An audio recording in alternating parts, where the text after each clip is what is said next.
Hello, I'm the Eternal Newbie. The extra L is for libido, because, well, you know what? You guys are going to figure that out. Today's broken homebrew was suggested by Komodo999. Thanks, buddy! This week we're going to look at a homebrew race from the land of the pyramids, the Ancient Immortal. Hey, small world. Ancient Immortal is totally what I call my... well, you know. Let's get right to the description. During Mentuhotep's reign as pharaoh, he learned from a sect of Roxathos priestess the secret formula for an elixir that grants eternal life. Wait, shouldn't that be priestesses? I guess it was a small sect? Why didn't they take their own potions if they're having that much trouble getting members? The potion not only made him immortal, but also allowed his body to regenerate from damage that would kill a normal human, such as multiple wounds. Multiple wounds, you say? So his weakness is one wound? Nice. He requires neither food, nor drink, nor sleep, and only the sun's rays to maintain his life. Oh my god, is he a vegan? I ain't playing no vegan. However, he still craves food and certain other physical pleasures like sex, smoking, and alcohol. Those who take the elixir become immortal, inhumanly strong, and unable to die from normal means. These individuals could even be said to be reverse vampires, since they derive their strength from the sun and cannot live without it. Wouldn't a reverse vampire be one that blows blood into you when they bite you? Oh wait, maybe they would make you bite them to get blood. Oh my god, I am totally gonna make a reverse vampire race. Sorry. Unlike vampires, they are able to eat, drink, and function as normal humans. Like the book says, everybody poops. However, this immortality comes with a strange price. Those who drink the potion are constantly driven to sate their senses. They constantly crave food and drink, although they need neither to survive. They have an extremely heightened libido? No way. Look, I played enough D&D to know extremely heightened libido is code for fuck anything that moves. This flag is so red it should be on Mars. Moreover, their bodies continually blunt drugs that give humans pleasure. For example, Mentuhotep constantly drinks and smokes because the buzz the alcohol or nicotine would normally give him fades after a few moments. Yeah, you lost me with that one. But perhaps, most importantly, the elixir causes any organic substance to become invulnerable and self-sustaining.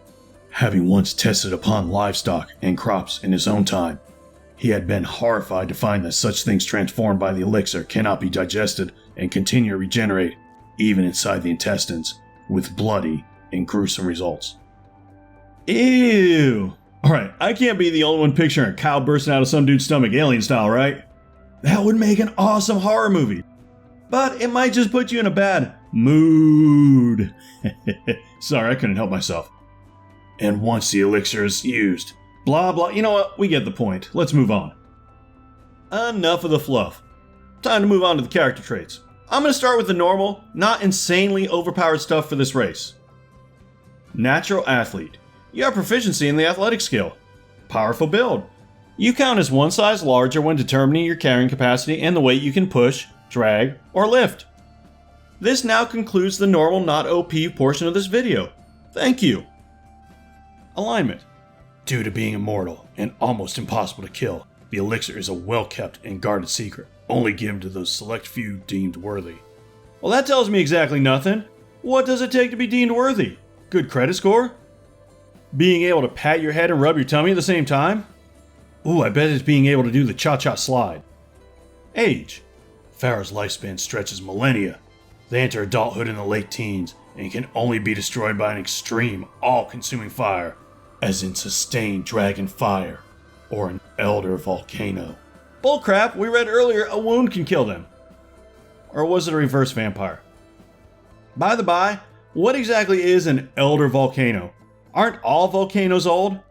Wait, I think I know what it is. It's a volcano that'll tell you long, boring stories about how movies used to cost a nickel when it was a kid, while complaining that younger volcanoes are lazy and holding a completely undeserved sense of self-entitlement. Oddly, there's no size or speed listed. But I will eat my hat if these suckers don't have either a speed of 50 or, like, flight. Let's talk languages. They get Common and Celestial, plus whatever their intelligence modifier is. So an Ancient Immortal with 16 intelligence gets 5 languages before adding whatever their background gives them. I bet one of those languages just has to be smug. Do you think it would work in reverse, like if they dumped intelligence, they lose a language? Of course not. That would be neither ancient nor immortal. Besides, they get a +2 to intelligence, so too smart to dump it. Nothing wrong with a +2 to intelligence, right? You're probably wondering what the other +1 or 2 is, and of course it's gotta be a +2, and that's con. And strength. Yep, they get +2 to 3 different stats. Did you really expect anything different? So this Ancient Immortal will beat you in a race, while beating you with a stick, and beat you at trivia about the history of how awesome she is in like 6 different languages. Did I mention they also have telepathy? You know, something feels like it's missing. Wonder what it could be. Oh, I know. No godly race worth its salt would start so weak as to not have a feat. This one gets a feat built in. Whew, thank goodness, I was kind of scared there for a second.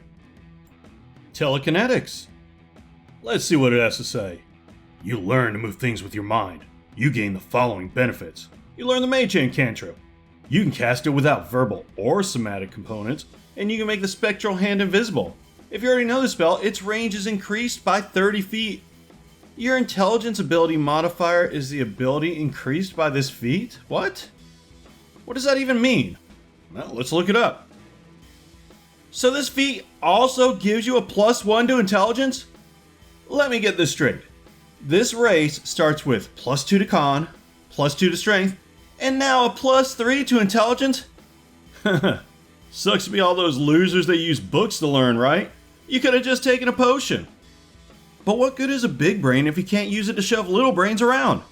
As a bonus action, you can try to telekinetically shove one creature you can see within 30 feet of you. When you do so, roll your psionic talent dice, and the target must succeed on a strength saving throw, DCA plus your proficiency bonus plus intelligence modifier, of the score increased by this feat? What? What are they even Oh, I get it. They just copied it from the feat and didn't change anything. So apparently if they fail this, they're moved either towards you or away from you equal to 5 times whatever you rolled on the dice. A creature can willingly fail this save. Psionic talent dice? Is that on here somewhere? No. You know what though, based on everything I've seen so far, I'm gonna just assume it's a D10 or a D12. Wait. Did you notice what else was missing? You know, besides any attempt at balance? Yeah, that's it. A size limit. Hey Tarask, get over here. You know what? It's okay. I am a smart player. I know how to get around this crap. 2 words. Magical darkness. Suck on that, ancient loser. That will definitely work. Greater dark vision? What the hell is greater dark vision? The subject gains the ability to see in total darkness with no limit to the range of vision. Terrain, distance, and line of sight are the only limitations to the subject's ability to see, and the normal spot check penalties apply on attempts to descry distant or small objects or creatures.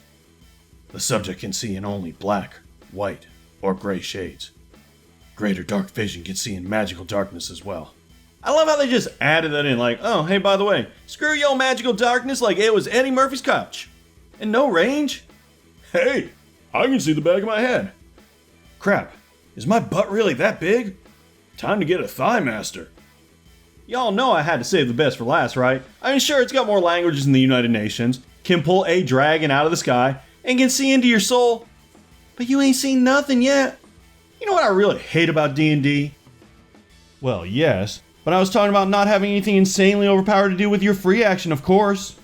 Sure, you can draw a sword, pick something up, maybe drop concentration or even speak a sentence or two. That's loser stuff. Check out this little baby. Fast healing. A bonus effect of the elixir is fast healing. At the beginning of each turn, as a free action, if needed, you heal 1d10 plus your con modifier. If the last attack that caused damage is fire-based, healing is halved for that turn. Wait, just if the last one? Not if any on just the very last attack that caused damage? Wow. So as a free action, An Ancient Immortal can heal themselves. Yeah, not only that, but it's a better version of Cure Wounds every turn for free. But hey, you can open a door with your free action. That's pretty neat too, right? So that was the Ancient Immortal. What do you think was the craziest part? Let me know in the comments. If you see some homebrew you want me to talk about, throw me a link. If you like my stuff, sharing it would be so much appreciated. If you don't like it, share it anyway, just with the people you hate.